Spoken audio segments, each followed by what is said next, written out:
Hello मेरे प्यारे दोस्तों, टीचिंग परीक्षा के यूट्यूब चैनल के ऊपर आप सभी लोगों को तहे दिल से स्वागत है। आई होप मेरी आवाज़ एकदम आप लोगों को मस्त आ रही है। तो जल्दी से good afternoon to everyone. Session के लिंक को कॉपी करते हुए शेयर कर दीजिए जितने लोगों के अंदर आप लोग इस क्लास को शेयर कर सकते हो। फिर हम लोग हमारे धमाकेदार सेशन को करते हैं स्टार्ट। ठीक है, तो जल्दी से लाइव आ जाओ यार। क्लासेस आप लोगों की रेगुलर रहेंगी अब, तो सभी लोग फटाफट से सेशन को एक बारी जल्दी से शेयर कर दो और लाइव आ जाओ ताकि क्लास को शुरू कर सकें। तो आप सभी लोग जानते हो कि 2011 से लेकर 2023 तक के सारे क्वेश्चंस जो आपके सीटेट के पेपर में पर्यावरण अध्ययन में आए हैं, वो कोई कह रहा है नो साउंड।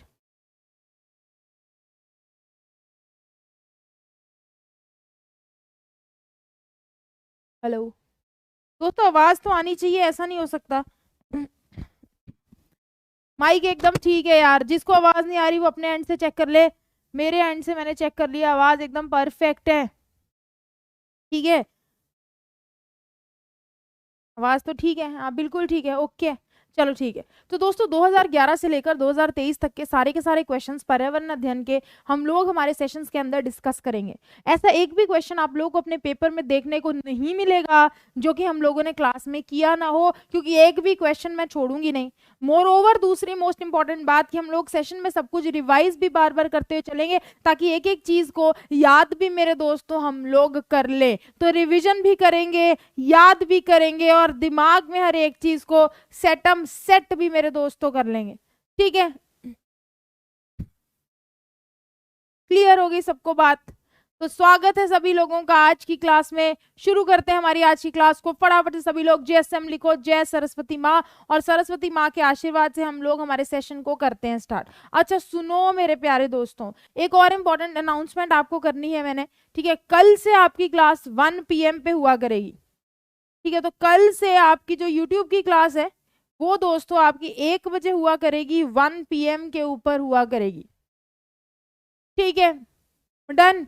तो 1 बजे जुड़ना है। रंजन कुमार, BPSC के लिए भी हम लोग पढ़ते हैं लेकिन 6 बजे पढ़ते हैं। तो 6 PM पे जो आपकी क्लास होती है वो BPSC के लिए होती है। ठीक है, और जो आपकी अब 1 PM पे हुआ करेगी वो आपकी क्लास पर्यावरण अध्ययन करने के लिए सीटेट के लिए होती है। लेकिन अगर आपके पास टाइम है, ठीक है, आप इस सीटेट की क्लास भी जरूर अटेंड कीजिए, बिकॉज बहुत सारी चीजें यहाँ से भी आप ऐसी सीखोगे जो वहाँ पे आपकी हेल्प करेंगे। तो चलो मेरे दोस्तों शुरू करते हैं हमारी आज की क्लास को। ठीक है, तो हमारे ये 2 नंबर हैं टीचिंग परीक्षा के। आपको किसी भी प्रकार की डाउट रहती है, कुछ पूछना होता है, तो आप इन दोनों नंबर्स पर कॉल कर पता कर सकते हो। तो ये आपका प्रीवियस ईयर क्वेश्चन आपके पेपर के अंदर पूछा गया था। फटाफट से बताओ निम्नलिखित में से कौन सी स्टेटमेंट सत्य है। अगर मैं सुनीता विलियम्स के रिस्पेक्ट में बात करूं तो निम्नलिखित में से कौन सा कथन सही होगा। सेशन को दबा के शेयर करते चलो। आज मुझे आप सभी लोग 200 लाइव चाहिए हो। ठीक है, तो कम से कम 200 स्टूडेंट प्लस सेशन के अंदर लाइव आने चाहिए। जल्दी से मुझे बताओ निम्नलिखित में से कौन सी स्टेटमेंट सुनीता विलियम्स के रिस्पेक्ट में अगर मैं बात करूं तो आपकी ट्रू है, सही है।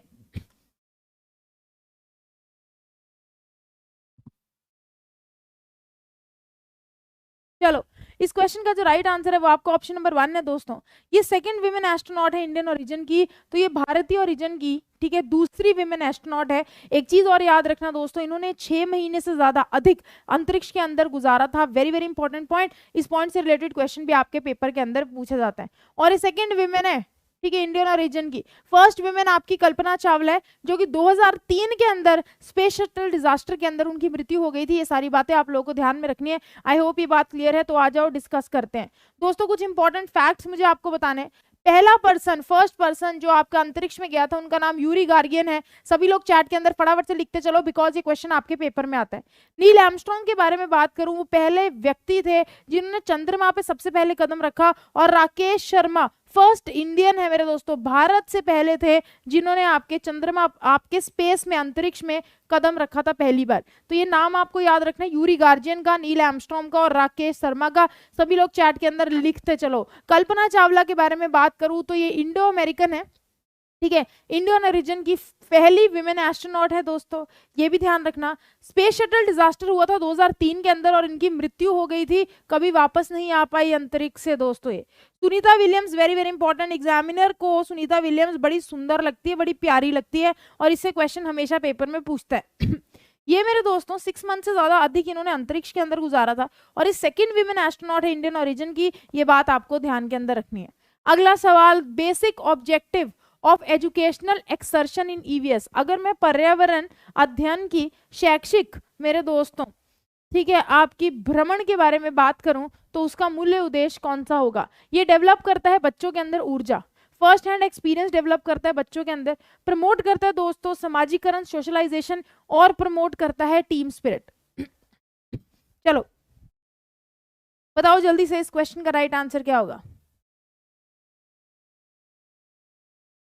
देखो मैं साइंस के लिए पेपर जी एक मैराथन ले लूंगी पूरी, जिसमें पूरी साइंस करवा दूंगी, डोंट वरी। विज्ञान के लिए आपकी एक मैराथन हो जाएगी जिसके अंदर पूरी की पूरी साइंस हम लोग कर लेंगे, लेकिन एक प्रॉमिस करना पड़ेगा कि आप सभी लोग क्लास के अंदर लाइव आओगे। अब ऐसा नहीं होना चाहिए पूरी एक क्लास में साइंस का पूरा निचोड़ मिल जाएगा, उससे बाहर पेपर में कुछ भी नहीं आएगा, लेकिन कमेंट सेक्शन में एक वादा करना होगा कि मैम हम लाइव आएंगे, ले लो हमारी एक साइंस की क्लास, क्योंकि आप लोग आते तो हो नहीं लाइव। अब लाइव नहीं आते तो मेरा भी क्लास लेने का मन नहीं करता, मैं सोचती हूँ कोई आएगा तो है नहीं, क्यों फालतू में अपना टाइम वेस्ट करे जाए। इस क्वेश्चन का राइट आंसर ऑप्शन नंबर 2 है। दोस्तों अगर मैं बात करूं आपकी एजुकेशनल एक्सर्शन की, जिसके अंदर जो टीचर है वो बच्चों को बाहर लेके जाती है, ठीक है, कभी कोई म्यूजियम ले गई, मान लो फील्ड ट्रिप के ऊपर ले गई, कहीं पर भी घुमाने लेकर गई, लेकिन एजुकेशनल जगह पे ऐसा नहीं है कि चलो जी जापानीज पार्क लेके जा रहे हैं, ठीक है, या चलो जी मेरे दोस्तों रोज गार्डन लेके जा रहे हैं, आशिक दिखा के लाऊं बच्चों कैसे होते हैं, वो एक आशिक बैठा है अपनी गर्लफ्रेंड के साथ, नहीं वो करने नहीं। लेकिन अगर एक ऐसी जगह जहां से आपको नॉलेज मिले, जैसे वेरका बूथ लेके गई टीचर, ठीक है, जहां पे दिखाएगी आइसक्रीम कैसे बनती है, दूध कैसे बनता है, तो ये सारी चीजें अगर ऐसी जगह पे लेके जाए तो उसको हम लोग एजुकेशनल एक्सर्शन कहते हैं। और वहां पर जाने से स्टूडेंट्स का फर्स्ट हैंड एक्सपीरियंस स्टूडेंट के अंदर होता है, वो चीजों को मेरे दोस्तों करते हैं, अपने हाथों से चीजों को देखते हैं, अपनी आंखों से, तो उसको सत्य मानकर अपनी नॉलेज को डेवलप करते हैं। Very very important. अगला सवाल दोस्तों, अर्थवॉर्म को दोस्त कहा जाता है फार्मर के।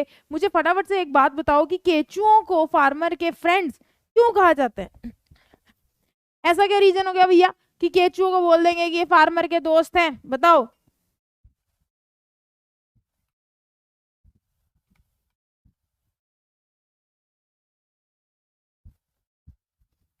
डन फ्रेंड्स, आपकी जो डिमांड है जरूर पूरी होगी।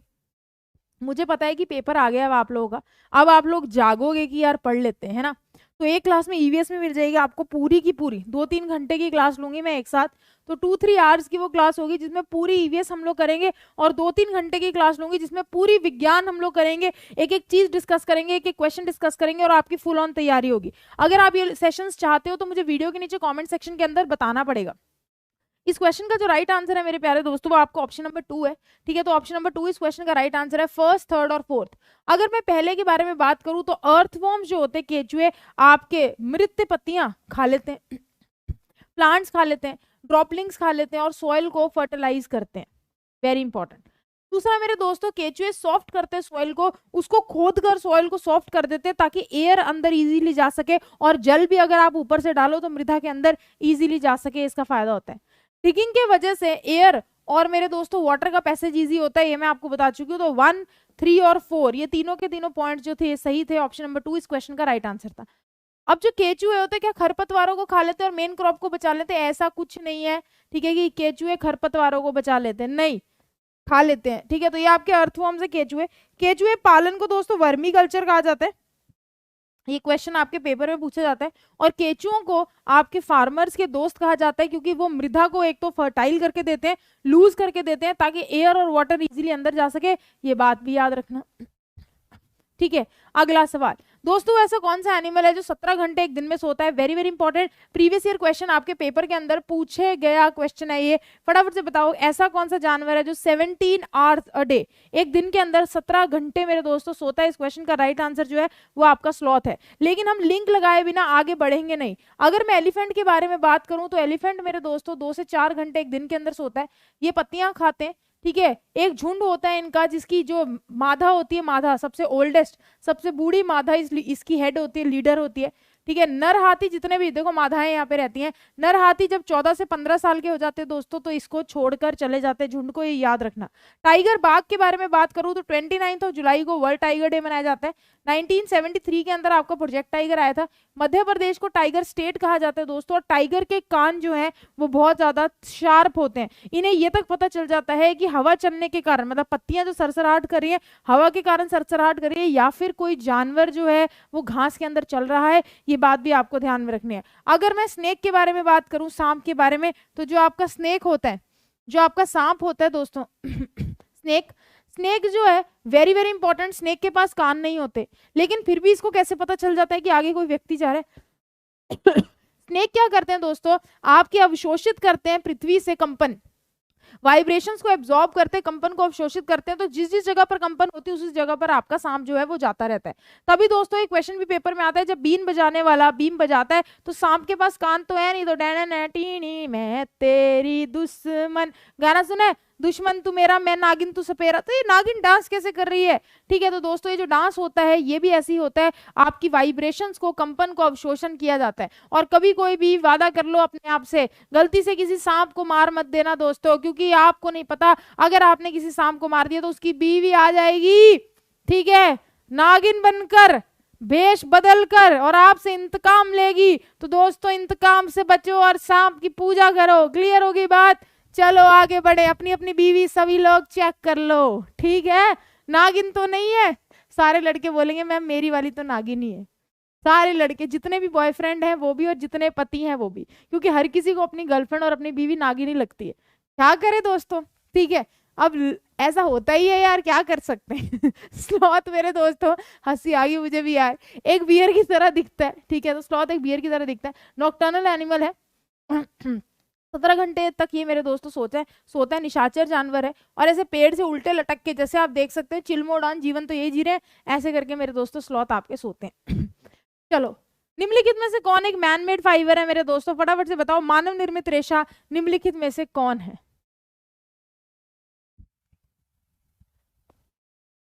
कंचन पांडे कह रहे नागिन सही में बदला लेती है, यार ले सकती है यार, इसमें तो कोई शक की बात ही नहीं है। देख लो यार जिसके साथ आप हो, क्या वो कोई नागिन है कि नहीं, लड़ाई करती है कि नहीं, आपकी बैंड बजा के रखती है कि नहीं बताओ। इस क्वेश्चन का राइट आंसर ऑप्शन नंबर 4 दोस्तों नायलॉन है, तो अपने को नायलॉन को याद रखना है। चलो आ जाओ सबके बारे में देख लेते हैं। दो बातें हैं, एक होता है मैन मेड फाइबर मानव निर्मित रेशा, और एक होता है दोस्तों नेचुरल फाइबर जो हमें प्रकृति गिफ्ट के अंदर देती है, उसे नेचुरल फाइबर कहते हैं। कॉटन के बारे में बात करें तो कॉटन का एक पौधा उगता है जिससे हम लोग कॉटन को लेते हैं, तो ये एक नेचुरल फाइबर है। अगर मैं सिल्क के बारे में बात करूं, ये भी एक प्रकार का प्राकृतिक रेशा है। आपकी ऊन भी मेरे दोस्तों शीप से, बकरियों से ली जाती है, तो ये भी आपका एक कैसा है, प्राकृतिक रेशा, लेकिन नायलॉन मानव निर्मित रेशा है। अब यहां से बहुत सारे क्वेश्चंस एग्जामिनर पेपर में पूछ लेता है। रेयॉन के बारे में याद रखना दोस्तों, मानव निर्मित रेशा, इसको सेमी सिंथेटिक फाइबर के नाम से जाना जाता है। सेमी सिंथेटिक क्यों? क्योंकि जो लकड़ी से, वुड से सेल्यूलोज मिलता है ना, उस सेल्यूलोज पर केमिकल रिएक्शन करके आपका रेयॉन बनता है। रेयॉन को पुअर मैन सिल्क भी कहा जाता है, आर्टिफिशियल सिल्क। मेरे दोस्तों आपका जो रेयॉन होता है वो रेशम जैसा लगता है, सिल्क जैसा लगता है, ये भी याद रखना। इसकी बहुत सारी साड़ी और ड्रेसेस बनती है।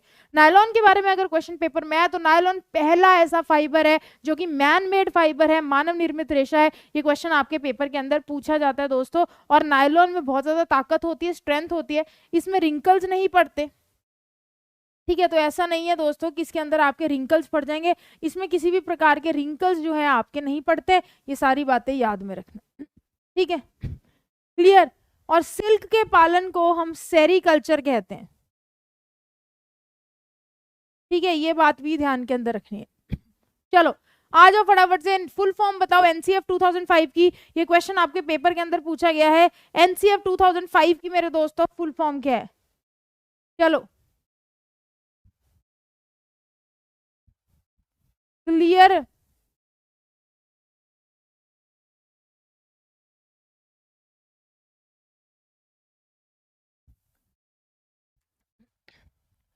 अच्छा अगर आप वादा करते हो ना कि आप लाइव आओगे यार, ठीक है, 1 PM पे क्लास होगी, टाइम चेंज हो चुका है दोस्तों।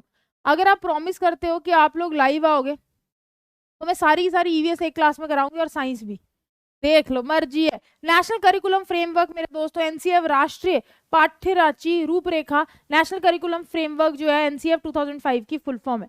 अब एनसीएफ कहता है कि भैया ऐसा नहीं है कि बच्चों को किताबी कीड़े बना दो, ठीक है। टीचर को एनसीएफ के अंदर कहा जाता है कि एज अ टीचर का ये कर्तव्य बनता है कि बच्चों को आना चाहिए। ये नहीं है कि रटी रटाई नॉलेज है, दे डेफिनेशन फुल स्टॉप कॉमे भी याद करवा दिए बेटे, रटो रटो दे रट्टे।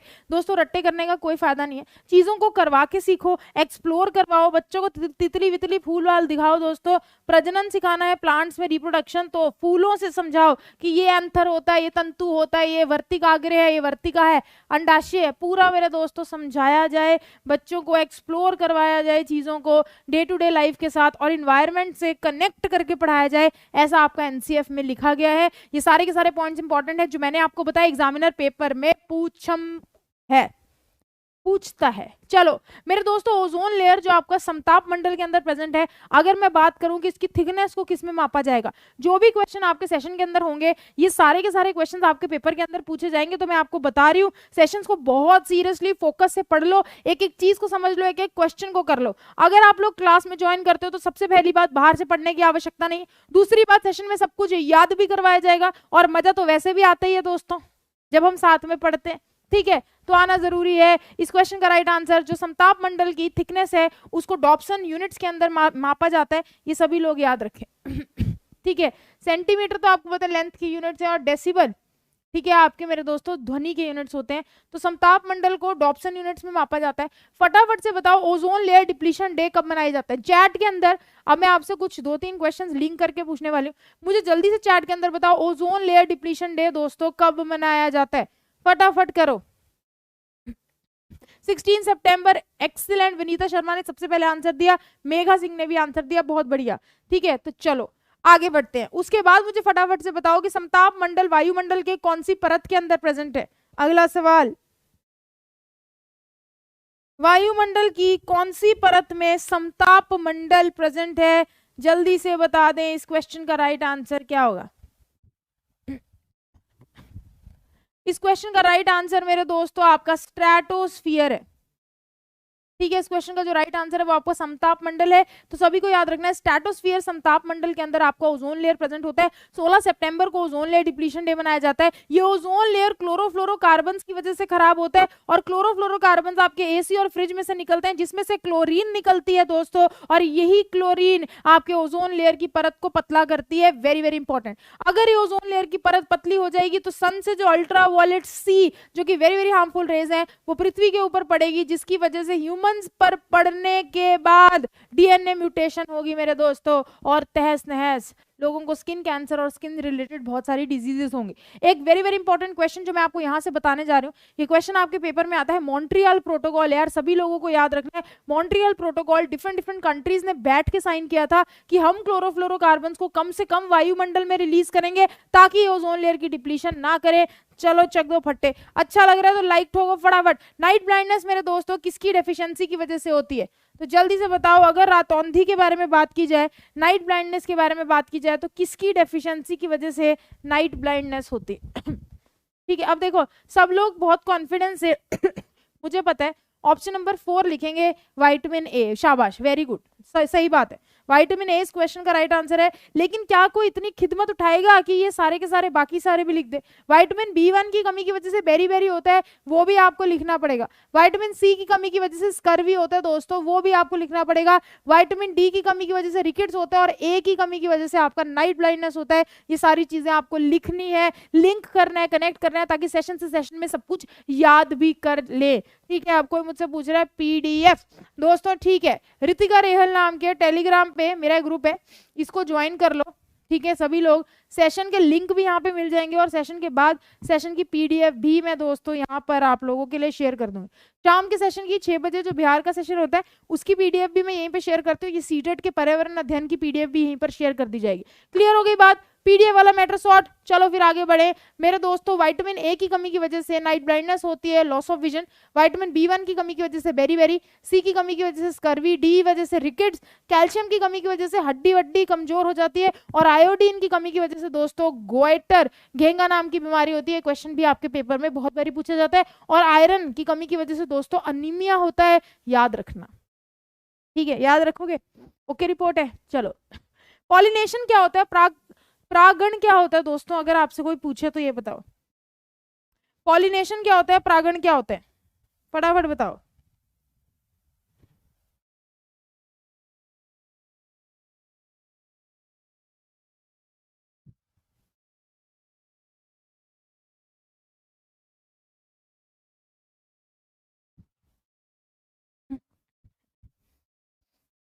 यार ये तो बड़ा आसान क्वेश्चन है। परागण सबको पता है क्या होता है दोस्तों। परागण का मतलब आपके जो पोलन ग्रेन्स है, परागकण है, वो ट्रांसफर हो जाते हैं एंथर से स्टिग्मा। तो आपके जो परागकण है वर्तिकाग्र से वर्तिका में आपकी शिफ्ट होते हैं, उसको हम लोग परागण कहते हैं। तो ऑप्शन नंबर 2 जो है इस क्वेश्चन का राइट आंसर है। आ जाओ समझे। अगर मैं पुरुष जनन अंग की बात करूं फूल के अंदर, तो आपके जो परागकोश और तंतु है ये आपका पुरुष जनन अंग है। ठीक है, ये याद रखना है। उसके बाद दोस्तों इसके ऊपर परागकण पोलन ग्रेन्स जो है आपके वो प्रेजेंट होते हैं। ये पुरुष युग्मनक है पोलन ग्रेन्स। यहाँ से पोलन ग्रेन्स जो है वो स्टिग्मा वर्तिकाग्र पे जा चिपकते हैं और यहाँ पर ओव्यूल्स में आकर दोस्तों निषेचन करते हैं, प्रजनन करते हैं। ये सारी बातें आपको ध्यान रखनी। ठीक है जी, क्लियर है? याद रखोगे ये सारी चीजें, वेरी वेरी इंपॉर्टेंट। ये सारी एक एक चीज आपको ध्यान में रखनी है। अगला क्वेश्चन, बेरी बेरी डिजीज मेरे दोस्तों कौन से विटामिन की कमी की वजह से होती है? B12, B2, B1 की B3। चलो, अगर कोई आपसे बेरी बेरी पूछ ले, ठीक है, किसकी कमी की वजह से आपकी बेरी बेरी नाम की डिजीज होती है? इस क्वेश्चन का राइट आंसर जो है वो आपको ऑप्शन नंबर 3 है, विटामिन B1। विटामिन B1 की वजह से बेरी बेरी भेरी पिया दोस्तों, बड़ा बेदर्दी, है ना। तो बेरी बेरी जो डिजीज होती है वो विटामिन B1 की कमी की वजह से होती है, इसको याद में रखना। अगला क्वेश्चन दोस्तों, निम्नलिखित में से कौन एक जड़ नहीं है? ये सारे क्वेश्चन आपके प्रीवियस ईयर पेपर में है। अगर आप ये क्वेश्चन को सही कर रहे हो ना तो कॉन्फिडेंट रहो कि एग्जाम निकल जाएगा आराम से, क्योंकि सारे क्वेश्चंस आपके पेपर के क्वेश्चंस हैं। मैंने बाहर से एक भी क्वेश्चन नहीं उठाया। ये जो आपके ऑनलाइन मोड में भी पेपर हुआ था उसका ये क्वेश्चन है। जल्दी से मुझे बताओ इसका राइट आंसर क्या होगा दोस्तों। निम्नलिखित में से कौन एक जड़ नहीं है? तो इस क्वेश्चन का राइट आंसर है आलू। अगर मैं पोटैटो के बारे में बात करूं तो पोटैटो एक जड़ नहीं होती, पोटैटो एक तना होता है। ठीक है, तो आलू एक जड़ नहीं होती, आलू क्या होता है? एक तना होता है। याद रखोगे, भूलोगे तो नहीं? आ जाओ देख लेते हैं। तो आलू मेरे फ्रेंड्स ये रूट नहीं है। बहुत सारे लोगों को लगता है कि आलू एक जड़ है। नो, जड़ तो ये रही इसकी, ये देखो आलू आपका एक तना होता है फ्रेंड्स, ये जड़ नहीं होता। वेरी वेरी इंपॉर्टेंट, याद रखिएगा। आ जाओ, famous food of Andhra Pradesh. Andhra Pradesh का प्रसिद्ध खाद्य पदार्थ दोस्तों कौन सा है? जल्दी से मुझे चैट में बता दें। और सुनो मेरी एक बात, फिर से रिपीट कर रही हूँ, कमेंट सेक्शन में लिख कर दे देना। जिसको भी सेशन चाहिए पूरा फुल पावर वाला, मतलब सारे सारे सब, मतलब हर एक चीज पूरी पूरी चाहिए, तो कमेंट सेक्शन के अंदर लिखकर मुझे दे सकता है। तो अपोंग, खार, आपकी फुलोरा, या फिर बोरीबासी। ठीक है, जल्दी से बता दो निम्नलिखित में से कौन एक फेमस फूड है आपका आंध्र प्रदेश का। तो दोस्तों इस क्वेश्चन का जो राइट आंसर है वो आपका ऑप्शन नंबर 3 है। तो फुलीहोरा के बारे में अगर मैं बात करूं तो ये आंध्र प्रदेश का फेमस फूड है। तो ऑप्शन नंबर 3 जो है वो इस क्वेश्चन का राइट आंसर है। ठीक है, क्लियर, डन है। फोटो देखना पसंद करोगे? ये देखो मेरे दोस्तों, ये देखो कितने मस्त चावल है। ये बेसिकली राइस होता है, इसके अंदर मटर डला हुआ है, राई डली हुई, कड़ी पत्ता डला हुआ है। तो आप ले लो, जैसे आपका पोहा बनता है ना, ठीक है, वैसे ये पोहे वाली रेसिपी के अंदर चावल डाल दो तो फिलोरा इसको कहा जाता है आंध्र प्रदेश। अब आंध्र प्रदेश का डांस फॉर्म मेरे दोस्तों कुच्चुपुड़ी है, याद रखना। कर्णम हालेश्वरी आपके आंध्र प्रदेश से फेमस है, जिन्होंने इंटरनेशनल इवेंट में मेरे दोस्तों 29 मेडल्स जीते और 130 केजीज तक का वेट ये उठा लेती है। याद रखना, ताकतवर लड़की है दोस्तों ये। ठीक है, और कर्णम हालेश्वरी एग्जामिनर का प्यार है सुनीता विलियम्स, कर्णम हालेश्वरी और बचेंद्री पाल। ये तीनों तो ऐसे लगा लो जैसे इसका पुराना क्रश होता है। इन तीनों के ऊपर क्वेश्चन पेपर में आता है, तो कर्णम हालेश्वरी का नाम मत भूलना। कहाँ से? आंध्र प्रदेश से। ये भी इंपॉर्टेंट है क्योंकि आपके पेपर में पूछा जाएगा। क्लियर है बात? अगला क्वेश्चन, निम्नलिखित में से कौन मेरे दोस्तों अपने फीमेल पार्टनर को किलोमीटर दूर ही उसकी स्मेल से पहचान जाता है? मतलब कौन ऐसा शक्की पति है जो ऐसे देखता है, अच्छा मेरी बीवी वहां दूसरे कीड़े के साथ घूम रही है? जल्दी से बताओ शक्की पति कौन है? सब बोलेंगे मेरा है, मेरा है, नहीं तेरा है। यहाँ पे बताओ friends, which of the following अपने फीमेल पार्टनर को किलोमीटर अवे उसकी स्मेल से पहचान जाते हैं? सिल्कवॉर्म, टाइगर, वल्चर की हॉक। इस क्वेश्चन का राइट आंसर क्या है? तो बोले मैम ऑप्शन नंबर 1 को टिक लगा दो। दोस्तों बिल्कुल सही, सिल्क वॉर्म जो है इस क्वेश्चन का राइट आंसर है, रेशम का कीड़ा। तो सिल्क वॉर्म इस क्वेश्चन का राइट आंसर है, रेशम का कीड़ा। तो याद रखना रेशम के कीड़े बड़े चालू होते हैं, ये काफी पॉजेसिव है अपनी बीवी के लिए। तो ये स्मेल से ना, चींटियां भी हो गई चाहे, ये स्मेल से दूर से पहचान जाती है कि मेरी बीवी वो खड़ी, कौन से कीड़े के साथ खड़ी है मेरे दोस्तों, वो देख लेते हैं।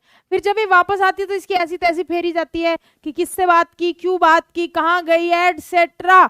आई होप ये बात सबको क्लियर है। ठीक है, तो याद में रखना, वेरी इंपॉर्टेंट। दोस्तों उल्लू के बारे में भी डिस्कस कर लेते हैं। तो उल्लू जो होते हैं ना, अपनी गर्दन को लगभग 360 डिग्री यानी कि आप अप्रोक्सीमेटली 280 डिग्री के आसपास घुमा लेते हैं, क्योंकि इनकी आंखें फिक्स होती हैं। अब इनको पीछे की भी, अब जैसे ही आगे चल रहे हैं कोई सुंदर हसीना आ रही है, अब वो तो आगे से दिख रही है, अब सुंदर हसीना जहां तक जाएगी वहां तक चेक भी करना पड़ेगा। तो गर्दन घुमा के मेरे दोस्तों, जैसे लड़के लड़कियों को देख पाते हैं वैसे ही उल्लू भी देख लेते हैं, याद में रखना।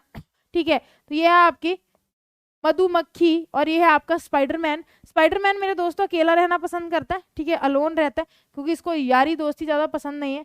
मधुमक्खी आपकी कॉलोनी में रहती है, ये भी याद रखना। बिहार के अंदर आपको अक्टूबर से दिसंबर में मधुमक्खी पालन जो है, बी कीपिंग किया जाता है। मधुबनी एक ट्रेडिशनल आर्ट फॉर्म है, कौन से विलेज से है मेरे दोस्तों, ये विलेज आपके कौन से राज्य के अंदर प्रेजेंट है ये आपको बताना है। मधुबनी, मधुबन में जब कान्हा किसी गोपी से लड़े, लड़े की प्यार करे, जो भी था मेरे दोस्तों, सुना है आपने गाना? वहीं से आपकी मधुबनी है। मधुबनी दोस्तों, जय बिहार, ऑप्शन नंबर 4। ठीक है, लव फॉर बिहार। तो बिहार से मेरे दोस्तों आपकी मधुबनी है, याद में रखिएगा। मधुबनी ट्रेडिशनल आर्ट फॉर्म है, जो विलेज है कौन सी स्टेट के अंदर है, बिहार के अंदर प्रेजेंट है, वेरी वेरी इंपॉर्टेंट। अब ये जो बिहार है ना दोस्तों, बिहार, बिहार से रिलेटेड बहुत सारे क्वेश्चंस एग्जामिनर पेपर में पूछता है। एग्जामिनर बोल देता है सभी जितने भी बिहार के जुड़े हैं मुझे फटाफट से बताओ यहाँ का फेमस फेस्टिवल, सब बोलते हैं छठ पूजा। यहाँ का फेमस फूड, सब बोलते हैं लिट्टी चोखा, लीची के फूल यहाँ से फेमस है, मधुबनी पेंटिंग फेमस है, और अक्टूबर से दिसंबर के मंथ में जो बी कीपिंग होती है दोस्तों वो भी फेमस है। तो मधुबनी पेंटिंग्स बड़ी सुंदर है, उसमें सुंदर सुंदर लड़कियां, सुंदर सुंदर लड़के, तो यार छोड़ो, लड़कों को कोई नहीं बनाता है, ठीक है, सुंदर सुंदर लड़कियां मेरे दोस्तों मधुबनी पेंटिंग से बनाई जाती है। प्राकृतिक रंगों से मधुबनी पेंटिंग्स को फुल पावर ब्यूटीफुल सुंदर बनाया जाता है। चावलों के पेस्ट से मधुबनी पेंटिंग्स की बढ़िया बढ़िया डेकोरेशन की जाती है। तो ये सारी बातें याद में रखने का, वेरी वेरी इंपॉर्टेंट। ठीक है, चलो दोस्तों आगे बढ़े, आगे आ जाओ।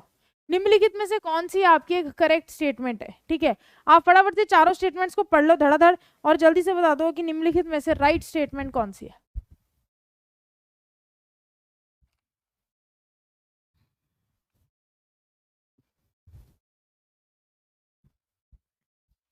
चलो, बड़ा आसान क्वेश्चन है।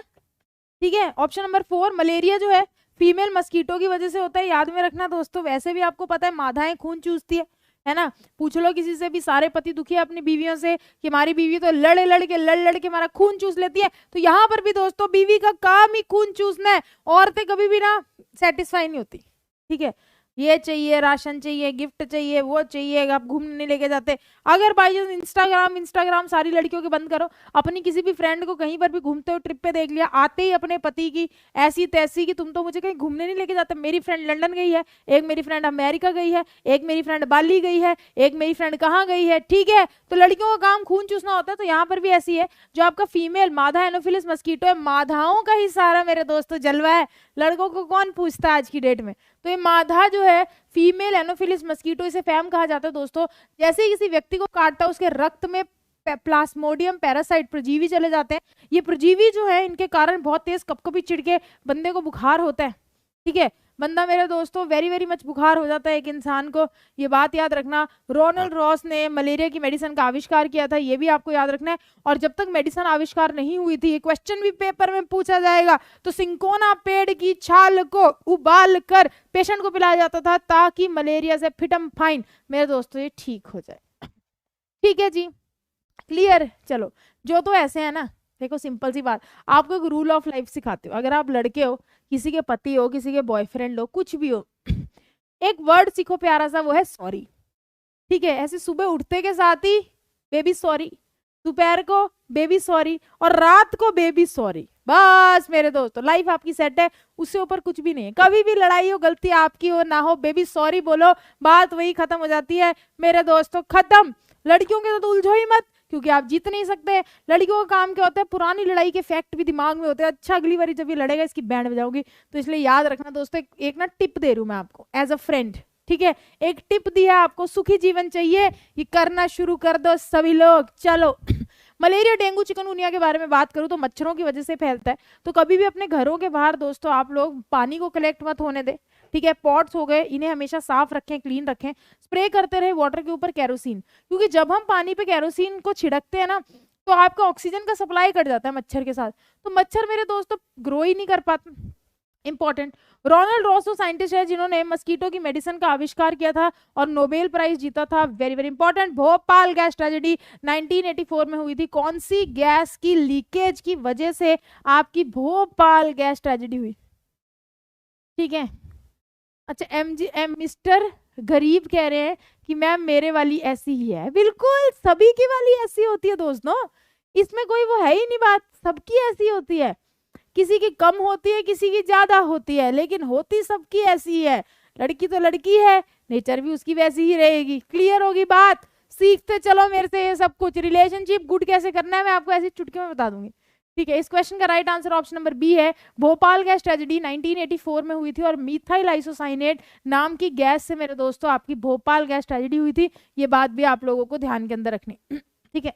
तो 2 और 3 दिसंबर की रात को 1984 में मेरे दोस्तों कांड हुआ। इसके अंदर क्या हुआ, मिथाइल आइसोसाइनेट नाम की गैस जो है वो आपकी रिलीज हो गई। रिलीज होने के बाद भोपाल में ऐसी तैसी हो गई, ठीक है। ये बच्चे जो है देख रहे हो आप किस प्रकार लोग मरने लग गए। जितने भी मेरे दोस्तों नई लेडीज के जो पेट में बेबी थे, तो बेबी जो पैदा हुए वो सारे के सारे, किसी का हाथ नहीं है, किसी के कान नहीं है, बहुत ज्यादा बुरा हाल मेरे दोस्तों रहा। तो भोपाल गैस ट्रेजेडी भोपाल में हुई, मिथाइल आइसोसाइनेट की वजह से हुई। और अभी मैं आपको एक वेरी वेरी इंपॉर्टेंट क्वेश्चन बताने वाली हूँ, जो कि एग्जामिनर पेपर में पूछता है, भोपाल गैस ट्रेजेडी के बाद कौन सा एक्ट आया था। तो भोपाल गैस ट्रेजेडी का इतना कांड देखकर, नाश देखकर दोस्तों, इन्वायरमेंटल प्रोटेक्शन एक्ट आया था आपको। इन्वायरमेंटल प्रोटेक्शन एक्ट 1986, भाई साहब याद कर ले, डबल स्टार मार्क करके ये क्वेश्चन आपके पेपर के अंदर पूछा जाता है। अब मैंने इन्वायरमेंट वर्ड बोल दिया तो 5 जून को याद करके नहीं याद तो करना पड़ेगा। तो 5 जून को वर्ल्ड इन्वायरमेंट डे मनाया जाता है, ये भी सभी लोगों को याद रखना है। चैट में लिख दो जिसको नहीं आता, हल्के में नहीं लेनी इस बात को। वर्ल्ड इन्वायरमेंट डे कब आता है, लो पहले रिवाइज करवा दिया, जल्दी से बता दो वर्ल्ड इन्वायरमेंट डे कब आता है। 5 जून, 16 सितंबर, 2 दिसंबर या फिर 11 जुलाई। चल मेरे भाई, इस क्वेश्चन का राइट आंसर दोस्तों 5 जून है, अभी हमने पढ़ा। इन्वायरमेंटल प्रोटेक्शन एक्ट भी याद रखना 1986, वेरी वेरी इंपॉर्टेंट। 5 जून को आपका वर्ल्ड इन्वायरमेंट डे आता है, वेरी वेरी इंपॉर्टेंट। और यहाँ पर एक डेट दी हुई है दोस्तों, और वो डेट भी आप लोगों को याद रखनी है। कौन सी डेट है जो यहाँ दी है, 16 सितंबर। 16 सितंबर को कौन सा दिन मनाया जाता है, ये भी फटाफट से सभी लोग बता दे। 16 सितंबर को दोस्तों आपका world ozone layer depletion day मनाया जाता है, ये भी बात ध्यान में रखने का। तो चलो आ जाओ डिस्कस करें कुछ प्यारे प्यारे दिन, ठीक है। अब आपका काम क्या होगा, चैट में लिखना, क्योंकि अपनी देखो आपको पता है हमारी क्लास सुस्त क्लास नहीं होती। चैट में हम लिखते हैं वर्ल्ड वाटर डे 22 मार्च को मनाया जाता है, और याद रखना बिहार दिवस भी 22 मार्च को आता है। टाइगर को देख के मुझे याद आया कि 29 जुलाई को वर्ल्ड टाइगर डे मनाया जाता है। पृथ्वी को देखकर मुझे याद आया कि 22 अप्रैल को वर्ल्ड अर्थ डे मनाया जाता है, ठीक है। आ जाओ फिर यहाँ पर इन्वायरमेंट को देख के मुझे याद आया कि 5 जून को वर्ल्ड इन्वायरमेंट डे मनाया जाता है, और इन्वायरमेंट प्रोटेक्शन एक्ट 1986 के अंदर आया था। फिर लायन देखा, टाइगर देखा, तो एलिफेंट को 12 अगस्त को वर्ल्ड एलिफेंट डे मनाते हैं, और 10 अगस्त को वर्ल्ड लायन डे मनाते हैं दोस्तों। ये सारे दिन आपको याद रखने हैं, क्योंकि ये सारे दिन पेपर में पूछे जाते हैं, ठीक है जी।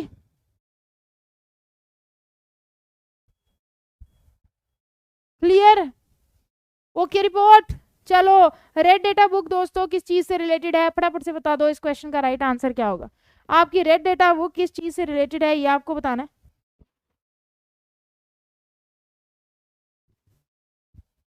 चलो यार वेरी इजी, एनिमल्स जो कि एक्सटिंक्शन के नियर है, मतलब जो विलुप्त हो रहे हैं एनिमल्स, विलुप्त होने के पास है, लुप्त प्रिय है, कहने का मतलब उन्हें रेड डेटा बुक के अंदर लिखा जाता है। देखो लाल का मतलब ऐसी खतरा होता है दोस्तों, ठीक है। तो इसके अंदर लिखा जाता है जो कि खतरे के अंदर जानवर हैं, स्पीशीज है, प्रजाति है, कोई भी चीज है जो कि दोस्तों जा सकती है, विलुप्त हो सकती है, उन्हें इन किताबों के अंदर लिखा जाता है कि भैया बचा लो, नहीं तो ये खत्म हो जाएंगे। ठीक है जी, याद रखोगे, इंपॉर्टेंट दोस्तों। इस क्वेश्चन का राइट आंसर वीडियो के नीचे कमेंट सेक्शन के अंदर आपको देना है। तो आज इतने ही क्वेश्चन, इतनी ही क्लास हम लोग रखेंगे, तो प्लीज़ वीडियो के नीचे कमेंट सेक्शन के अंदर इस क्वेश्चन का आंसर आप लोग लगा दीजिएगा।